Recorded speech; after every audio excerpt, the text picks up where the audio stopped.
Bismillahirrahmanirrahim. Assalamualaikum warahmatullahi wabarakatuh.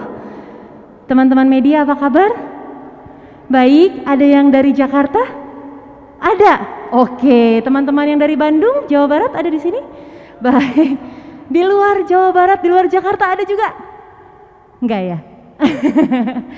Baik, alhamdulillahirrabbilalamin teman-teman sekalian, terima kasih telah hadir di sini. Dan hari ini kita semua menjadi saksi dari acara Pokaris Veteran Indonesia 2021. Sekali lagi kami mengucapkan selamat datang. Saya Melani Putria mewakili Pokaris Vet, menyapa teman-teman semuanya. Dan kita bersama-sama mengucapkan puji syukur kehadirat Allah Subhanahu wa taala karena hari ini kita dalam keadaan sehat lahir batin, berkumpul bersama, semuanya merasakan kebahagiaan yang sama, dan ini tentunya menjadi sebuah kebanggaan. Karena yang pasti Pokaris Vet berkolaborasi dengan pemerintah Provinsi Jawa Barat, Pemkot Bandung, Pemkab Bandung Barat, dan Kemenparekraf melaksanakan Pokaris Veteran Indonesia 2021, ajang lari hybrid offline dan online di Indonesia. Sudah pasti protokol kesehatan yang sangat ketat yang dilakukan hari ini dan digelar dari 2 lokasi di Bandung Raya, Gedung Sate, dan Kota Baru Parahyangan. Dan acara ini tidak hanya diikuti oleh 500 pelari di tiap lokasinya saja, tapi juga ada 16.000 pelari lebih yang bergabung bersama kita secara virtual dari 323 kota dan seluruh provinsi di Indonesia. Juga kita melakukan streaming dari video.com, jadi semua kemeriahan sampai selesai bisa dinikmati oleh teman-teman seluruh Indonesia. Baiklah, seperti yang teman-teman sudah saksikan, bersama kita telah hadir Bapak Ridwan Kamil, Gubernur Jawa Barat. Kang Emil, Assalamualaikum. Waalaikumsalam warahmatullahi wabarakatuh. Ini kalau dari bajunya terlihat bercak-bercak berkeringat, itu tandanya habis finish ya? Berlari, mengikuti dan mendukung suksesnya lah. Soalnya kegiatan hari ini penting dalam rangka menjadi percontohan ya pada saat COVID sudah surut, ya. Kemudian PPKM juga level 2, dan tentunya bisa menjadi contoh kegiatan-kegiatan serupa. Itulah kenapa saya juga ikut lari, kira-kira begitu. Baik, kalau begitu saya ingin menyapa dulu Kang Emil, punten, yang ada di sebelahnya Kang Emil yang paling cantik itu ada Mbak Wina Puspita Winawati, Marketing Director PT Amerta Indah Otsuka. Hai Mbak Wina. Halo Mbak Bel. Gimana rasanya? Rasanya lega. Lega ya, karena ini memang event yang ditunggu-tunggu ya oleh seluruh pelari di Indonesia, dan Pokaris Vet berhasil membawa kembali perasaan yang sangat menyenangkan ketika lari offline ya untuk event hybrid ini. Baik Mbak Wina, berikutnya di sebelah Mbak Wina sudah ada atlet kebanggaan kita, ada Mas Agus Prayogo. Hai Mas. Hai Mbak Mel. Kayaknya kamu nggak capek ya? Baru mau capek. Baru mau capek, udah finish ya. Oke, baik. Nanti kita akan bicara dengan narasumber kita satu persatu. Teman-teman media juga boleh dipersilakan untuk bertanya. Saya mohon izin untuk bergabung bersama Bapak dan Ibu sekalian di atas. Punten ya Kang. Baik. Sebelum kita bertanya mengenai eventnya sendiri Kang Emil, seperti biasa kami ingin bertanya mengenai update COVID yang ada di Jawa Barat ini. Seperti apakah penanganan yang sedang dilakukan sampai hari ini? Silakan Kang. Ya, alhamdulillah kami ini kan penduduknya hampir 50 juta. Jadi kalau dalam teori keselamatan jiwa, provinsi yang paling rawan itu adalah Jawa Barat tentunya. Tapi alhamdulillah berkat kerja kolaborasi, hari ini rumah sakit tinggal 3%. Dari puncaknya 91%. Banyak daerah-daerah sudah nggak ada pasien bahkan ya. Alhamdulillah. Kematian juga 0 di banyak daerah. Yang kedua, karena COVID-nya sedang surut, vaksinasi kita kebut. Ya. Nah, vaksinasi Jawa Barat itu terbanyak se-Indonesia, tolong dicatat ya.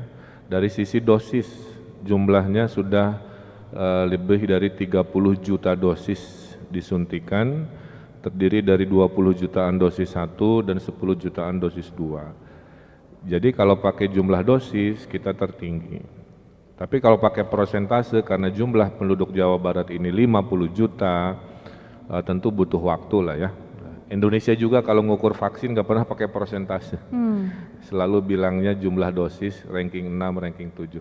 Nah jadi dua hal tadi, kalau update COVID ya, COVID-nya surut, dibornya juga rendah, vaksinasi juga tinggi.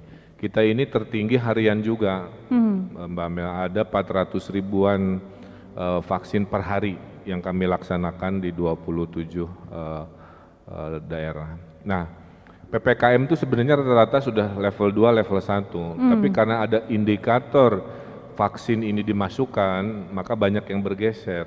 Jadi kalau pakai teori penularan sebenarnya udah level 2, level 1, banyak level 1. Tapi karena indeks vaksin dimasukkan harus 50%, beberapa daerah masih mengejar.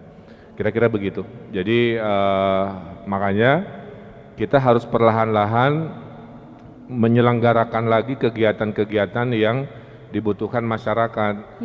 Hanya tetap harus prokes. Nah, teori prokes inilah yang saya titip ke panitia, tolong tunjukkan, buktikan secara ilmiah, jarak terjaga, tidak rame-rame banget kan, dan tadi mungkin media sudah melihat ya, dibagi 8 grup, kira-kira 500 orang itu per 50-an. Betul. Per 50-an, jaga jarak per 3 menit, sehingga menurut saya aman dan rapih lah, kira-kira begitu. Saya kira itu update-nya. Baik Kang. Jadi kalau kita melihat dari Pocari Sweat Run ini semuanya direncanakan dengan sangat baik. Jadi semua peserta juga di swab terlebih dahulu sebelum masuk ke dalam lokasi atau venue. Dan tadi seperti yang teman-teman juga bisa saksikan, seperti yang Kang Emil sampaikan, cuman saya tergelitik sih, pertama kali Kang mendapatkan ada satu ide gitu ya, Pocari Sweat Run Indonesia 2021 harus kembali dilaksanakan gitu kan, karena sudah bertahun-tahun ya kita secara rutin melakukan. Apa sih yang ada di kepala Kang Emil saat itu di tengah pandemi seperti sekarang ini? Sebenarnya dua perasaannya ya, satu bahagia, dua ya ada was-was juga kan gitu. Ini pertama kali lagi gimana teorinya, kira-kira begitu. Apalagi kalau sebelumnya 11.000 kan, itu pun udah dibatasi dulu ya. Iya. Nah sekarang juga sebenarnya antusiasmenya sama. Jadi 500 di sini, 300 di KBB, tambah 16.000 ya. Berarti kan total sebenarnya hampir 17.000 ya yang berminat lari. Cuman karena tadi ini proses adaptasi, maka yang offline-nya dibagi 2 tempat, itu teori baru kan, biasanya 1 tempat, sehingga yang di sana half dan full maraton di KBB, Pak Sandi Uno hadir, di sini saya, kira-kira begitu. Nah jadi itu perasaannya campur lah ya. Kalau lihat tadi sih lega ya, mudah-mudahan banyak yang melaksanakan juga, karena kita butuh olahraga agar jangan mager, kira-kira gitu ya. Dan kami senangnya juga suasana pelaksanaan ini masih ada euforia Jawa Barat juara PON Papua. Iya, itu dia. Tepuk tangan dong, Jabar juara. Jadi kayak dikasih hadiah lah, kira-kira gitu ya. Kegiatan ini gitu. Termasuk Mas Agus hadir di sini, medali emasnya 3 pula kan. Insya Allah hari Rabu dapat bonus. Amin. Hari Rabu bonus turun, hari Kamis saya WhatsApp ya. Terima kasih Pak Gub. Baik, Kang Emil hatur nuhun. Sekarang saya izin ke Mbak Wina. Mbak Wina, ini the woman behind. Marketing Director PT Amerta Indah Otsuka. Kita tahu Pocari Sweat selalu menjadi pionir dalam setiap penyelenggaraan event olahraga. Nah, sekarang ini Pocari Sweat Run Indonesia 2021 hybrid pula, yang pertama pula. Ini inovasi baru. Silakan Mbak, bagaimana tuh persiapannya dari awal sampai hari ini rasanya? Ya, sebenarnya ini adalah event ke-8 ya, Pocari Sweat Run Indonesia. Jadi sudah tahun ke-8 dan setiap tahunnya temanya itu selalu sama, yaitu safe running ya, di mana kita mengajak para pelari untuk berlari secara aman gitu. Nah hanya saja di tahun ini kita beradaptasi dan juga menerapkan protokol kesehatan agar tetap pelari bisa berlari secara aman meskipun di kondisi sekarang gitu. Itu yang kita terapkan ya, di sekarang ini. Baik, prokes yang diterapkan apa saja sih Mbak, mulai dari awal pelari datang sampai selesai? Ya, jadi tadi udah dibahas sedikit ya sama Pak Gub dan juga Mbak Mel bahwa seluruh pelari itu yang terdaftar tahun ini memang dibatasi ya. Jadi untuk offline event sendiri kita batasi hanya sekitar 700 orang, sedangkan untuk event virtualnya itu diikuti hampir 16.000 ya dari seluruh Indonesia. Dan peserta yang terdaftar offline itu semuanya telah divaksin 2 kali, diverifikasi oleh Peduli Lindungi sebelum masuk ke event. Dan semua yang masuk ke dalam event telah dites negatif, baru bisa mengikuti acara ini gitu.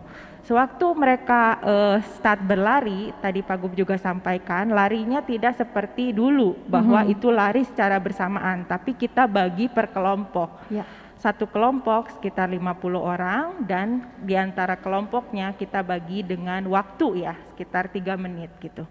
Setelah berlari, mereka pun tidak ada acara di venue, mereka diwajibkan untuk langsung pulang dan sebelum pulang mereka akan melalui disinfektan box, diberikan masker agar keluar juga dengan keadaan yang lebih hygiene ya. Kira-kira seperti itu yang kita terapkan. Memang ini sebuah sesuatu yang baru ya, mungkin di event lari ataupun di event lainnya gitu yang coba kita buat di Pocari Sweatran tahun ini. Baik, sehingga semua pelari merasakan aman, nyaman, safe running tetap safe running seperti hashtag kita ya, yang selalu ada tagline dari Pocari Sweat adalah safe running. Oke, baik, sekarang ke Mas Agus Prayogo, Aspro. Hai Mbak. Hai lagi. Kita memang selalu kayak gitu Kang, kayak Tom and Jerry, mesra-mesra berantem ya. Gimana sih Mas, lari offline pertama setelah 2 tahun ya?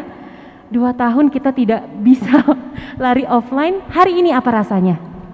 Yang pasti happy banget Mbak. Setelah 2 tahun, di mana saya juga berprofesi sebagai atlet, saya terus berlatih, tapi nggak ada event. Rasanya akhirnya, kurang motivasi kurang gitu motivasi. ya? Dan akhirnya pagi ini, hari ini kita bisa berkumpul dengan teman-teman runners dengan protokol kesehatan yang cukup ketat, bisa melaksanakan event offline dan selain itu juga kita kan ada Hebert ya, melibatkan 34 kota. Betul. Itu ya happy aja sih Mbak, seneng banget. Mudah-mudahan ini event ini bisa menjadi percontohan seperti yang dikatakan oleh Pak Gubernur tadi. Amin. Dan bisa yang pasti kita kan ini Pocari Sweat ini jadi pionir ya. Betul. Untuk event-event race offline di tanah air gitu. Ya. Dan ini juga mudah-mudahan memberikan sebuah harapan atau energi baru untuk kita para pelari ya. Betul, yang selama ini rindu event nih, dikasih nih sama Pocari Sweat, dikasih sama Kang Emil. Alhamdulillah hari ini bisa berlangsung dengan baik ya. Tadi ikutan di swab dulu? Wajib Mbak, harus. Di swab. Kang Emil juga di swab ya sebelum mulai berlari tadi ya. Oke, baik. Semuanya melakukan protokol kesehatan dengan sangat baik dan ketat. Baiklah, kalau begitu tadi kita sudah mendengarkan seperti apa keterangan dari narasumber kita, informasi yang diberikan. Teman-teman silahkan loh, kalau ada yang mau bertanya, mangga langsung saja angkat tangannya, saya akan memberikan kesempatan untuk 3 pertanyaan. Kalau masih ada yang ingin ditanyakan, apakah mengenai bagaimana juaranya nanti dipilihnya, penyerahan hadiahnya seperti apa, silakan. Atau yang mau nanya, saya masih bisa ikutan nggak buat tahun depan? Siapa tahu dapat hidayah, ya kan? Nah, silakan Mbak. Silakan dibantu teman-teman. Dari mana Mbak? Namanya siapa? Dari media mana? Silakan. Selamat pagi semuanya. Pagi. Perkenalkan saya Ferdike dari dream.co.id. Maaf Mbak siapa? Ferdike. Ferdike, oke. Ya, dari dream.co.id. Nah, saya ingin bertanya ke Kang Emil. Kang, boleh ceritakan pengalaman berlari tadi, apakah ada kesulitan atau Kang Emil udah biasa aja gitu karena udah sering ini lari? Pribadi ini ya? Iya. Oh, harus jujur Kang, harus jujur jawabannya teh. Iya, pada dasarnya saya itu orangnya sporty ya, senang olahraga. Jadi semua jenis olahraga rata-rata bisa walaupun B aja gitu ya. Jadi di SMA saya kapten sepak bola. Badminton suka. Sekarang sehari-hari saya berenang dan badminton. Prestasi badminton saya dulu ngalahin Ricky Subagja. Masya Allah. Tapi zaman SMP. Oh, sempat pesat tapi ya. Sebelum dianya jadi terkenal seperti sekarang. Nah, pengalaman lari tadi saya monitor karena masih pagi ya. Lalu lintas lebih lengang tentunya. Kemudian rutenya juga memadai, ada nanjak dikit tadi di Pasopati kan. Setelah itu turun, kemudian ada apa yang ngasih minum tuh? Hydration point. Hydration point juga lancar gitu. Saya tadi mengawali dengan Mbak Nana, Mbak Najwa Shihab ternyata juga lari, Pak Bima Arya juga lari. Ya alhamdulillah kesannya baik dan mungkin juga masyarakat yang tadi kelewat itu mungkin kaget sambil senang kali ya, ada kegiatan lagi. Jadi banyak yang nyemangatin. Sampai makan surabi, Pak ayo semangat. Kabita nggak? Kabita nggak? Kabita? Ya kurang sopan nggak bagi ke gubernur. tapi masyarakatnya nggak apatis yang saya lewati tadi, kira-kira begitu. Jadi mudah-mudahan mungkin lagi pada happy ya karena pon juara. Jadi everybody happy lah dalam perjalanan tadi sampai sini. Baik, terjawab sudah ya? Ya, terima kasih Kang Emil. Terima kasih. Aku ada satu pertanyaan lagi untuk Mas Agus. Silakan. Panggil Mas atau Kak? Jangan panggil Beb. Oke. Ya, boleh yang lain bebas. Ya, untuk Mas Agus, boleh nggak berikan tips ke para pemula nih yang nggak biasa lari, itu kalau mau lari awalnya harus persiapannya apa aja ya? Terima kasih. Terima kasih, silakan Mas Agus. Mbak, terima kasih Mbak. Baik, akan saya berikan sedikit tips. Apalagi sekarang ini kan Mbak ya, kita lagi masa pandemik ya. Kesehatan menjadi yang paling utama, nomor satu. Salah satu untuk mendapat sehat yaitu olahraga. Dan olahraga yang paling murah menurut saya adalah berlari. Nggak ada salahnya sekarang kita pergi keluar atau outdoor agar nggak mager di rumah aja. Nah, tipsnya yang pertama adalah kita kejar dulu untuk mengejar kesehatan. Jadi dari situ nanti kita akan sadar bahwasannya kita harus bisa menerapkan pola hidup sehat minimal dengan olahraga khususnya berlari. Itu sih Mbak. Oke. Dan tipsnya sebelum olahraga pakai baju ya. Iya, oke. Jangan sampai nggak pakai, bahaya ya. Mungkin persiapkan juga sepatu lari yang mumpuni, lalu jangan lupa hidrasinya diperhatikan, karena hal-hal seperti itu kadang-kadang dilewatkan oleh para pemula, padahal itu penting. Gitu. Terima kasih Mbak Mel. Sama-sama Mas Agus. Maaf loh saya tambahin. Oke, baik, terjawab ya Mbak? Mantap, silakan. Apakah Mbaknya? Nah, pertanyaan dari Pak Gubernur, apakah Mbak suka lari? Serius? Baru nawa itu atau sudah dilakukan? Apa? Baru nawa itu atau sudah? Baru niat. Nah, eta kan bener kan tebakan saya teh? Niat itu udah 90% dari keberhasilan. Iya, benar-benar. Iya benar-benar harus dimulai. Cobain dulu, cobainnya pelan-pelan dulu, baby steps aja ya. Oke, nanti setelah ini aku rajin lari lagi deh. Benar ya? Iya. Tahun depan ikutan Pokaris Veteran. Siap. Siap kalau begitu. Silakan, tadi sepertinya saya sudah melihat ada yang. Nah, silakan Mas, namanya siapa, dari media mana? Mohon maaf belum nyala, boleh dibantu teman-teman? Cek. Oh, baik. Terima kasih Mbak, saya Arif dari MNC Group. Mungkin pertanyaan saya ke Kang Emil. Ini kan mungkin setelah PPKM di Jawa Barat lah ya, di kita baru event pertama lah ya, seperti ini gitu. Nah, kira-kira apakah ini akan menjadi event percontohan dan kira-kira ke depan event-event lainnya juga akan dibuka Pak? Karena kan mungkin dari event seni, kemudian pertunjukan dan lainnya, mereka sudah nunggu-nunggu juga gitu. Kemudian nanti apakah ada regulasi atau aturan khusus untuk pelaksanaan event itu sendiri Pak? Mungkin itu aja Kang Emil, hatur nuhun. Terima kasih. Ya, silakan Kang. Ukurannya kan epidemiologi COVID ya. Sekarang COVID udah surut tadi kan. Terus masa kita nggak move on dalam artian kembali melaksanakan kegiatan-kegiatan produktif. Tapi karena belum hilang 100%, ya belum ada deklarasi pandemi berakhir kira-kira kan, maka kegiatan produktif itu tetap terbatas. Jadi kata kuncinya terbatas. Jadi intinya segala boleh, tapi terbatas. Contoh, waktu PON Papua kan, saya juga terharunya tuh double-double ya, sampai netesin air mata. Kenapa? Acaranya keren banget kan, PON-nya juga lagi COVID-nya lagi surut. Kemudian kan di situ saya nonton konser Kang, mendengar lagi Mbak Ute nyanyi, siapa Ariel Noah nyanyi di stadion. Saya bilang ini kan jadi percontohan, satu stadion itu bolehnya hanya 25% kan.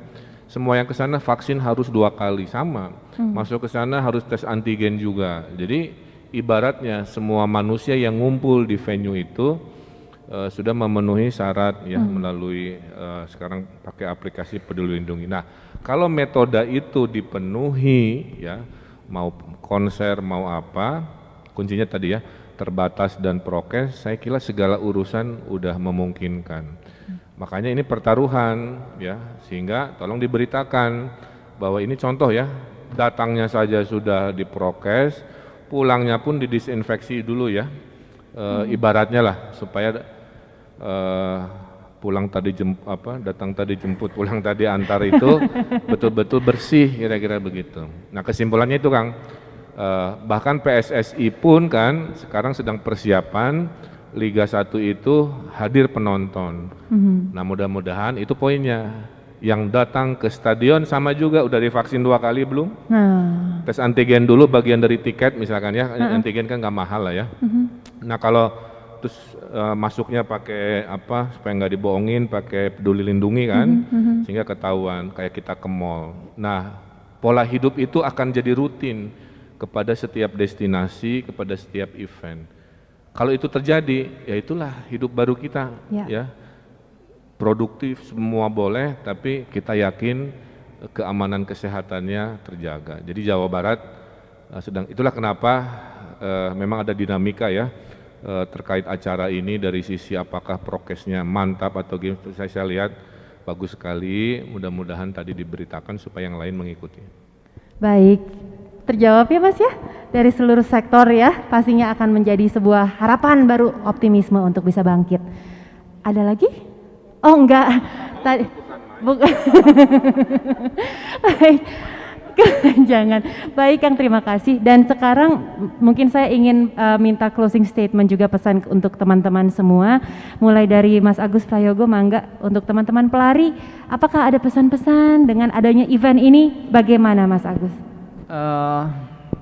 Saya mengucapkan terima kasih dulu aja Mbak ya. Saya ucapkan terima kasih buat Pak Gubernur, buat pemerintah Jawa Barat, dan tentunya juga Pocari Sweat, sehingga teman-teman runners hari ini bisa sehat bareng, nggak cuma secara offline tetapi juga secara hybrid di 34 provinsi. Dan ucapan buat teman-teman, mari kita tetap terapkan pola hidup sehat dengan berolahraga tanpa melupakan prokes kesehatan. Baik, terima kasih Mas Agus. Silakan Mbak Wina, pesan-pesannya untuk teman-teman, apakah Pocari Sweat Run Indonesia 2022 akan segera dilaksanakan juga? Ya, pertama-tama dari tim Pocari Sweat kita juga mau berterima kasih ya atas semua arahan dari pemerintah provinsi, pemerintah kota, Kabupaten Bandung Barat, serta acara ini didukung juga dengan Kemenparekraf ya. Jadi Pak Sandi juga datang tadi di Kabupaten Bandung Barat gitu. Semua arahannya itu membuat kita bisa menentukan prokes yang tepat gitu pada hari ini gitu. Jadi kita mau berterima kasih untuk itu, dan juga kita berharap ke depannya kita tetap bisa adaptasi ya terhadap keadaan pada saat itu untuk tetap bisa mengajak orang untuk aktif berolahraga. Semoga Pocari Sweat Run 2022 juga kita bisa adakan lagi di Bandung, Pak. Baik, amin. Makasih Mbak Wina. Pamungkas, Kang, silakan. COVID di balik sisi buruknya tentulah ada sisi lesson learn-nya, ya hikmahnya. Hikmahnya satu, hidup kita harus lebih peduli kesehatan. Peduli kesehatan itu mulai dari jaga makan, mulai kardionya, ya mulai mungkin melakukan latihan otot dan lain sebagainya. Masyarakat Jawa Barat itu masyarakat yang suka bergerak ya, dari anak kecil, emak-emak sampai profesional kayak Mas Agus, semua senang olahraga. Bedanya ada yang olahraganya sekadar keringetan, ada yang mencari prestasi. Saya laporkan juga minggu ini kita juara lagi Pekan Olahraga Tradisional se-Indonesia. Jawa Barat lagi ya. Bedanya ini ketepel, panahan, sumpit, egrang, tapi egrangnya lebih seru, lari-lari juga. Mas Agus belum tentu bisa. Nah, jadi kami ini masyarakat yang senang olahraga. Ya. Nah, ini mewakili itu, kira-kira begitu ya. Mewakili post-Covid di daerah yang senang olahraga, mudah-mudahan jadi teladan, jadi inspirasi, jadi percontohan bahwa inilah survival kita di masa depan dengan rajin berolahraga. Eventnya juga sangat-sangat profesional, kelas dunia menurut saya, sehingga bisa menjadi percontohan, dan Jawa Barat selalu mendukung event-event seperti ini, khususnya untuk Pokariswet yang rutin menggelorakan semangat berolahraga. Terima kasih. Mantap pisan. Kita berikan tepuk tangan untuk narasumber kita hari ini. Kang Emil terima kasih, Mbak Wina, Mas Agus terima kasih banyak. Dengan demikian berakhir rangkaian acara press conference kita hari ini. Mudah-mudahan semua informasi yang diberikan tadi bisa bermanfaat. Teman-teman tolong sebarkan, sampaikan bahwa alhamdulillahirabbil alamin hari ini kami berhasil mengadakan event Pokariswetran Indonesia 2021 dengan sangat baik, dengan prokes yang sangat ketat. Mudah-mudahan bisa menjadi acuan bagi seluruh event untuk kembali bangkit, memajukan kembali Indonesia tercinta. Amin ya rabbal alamin.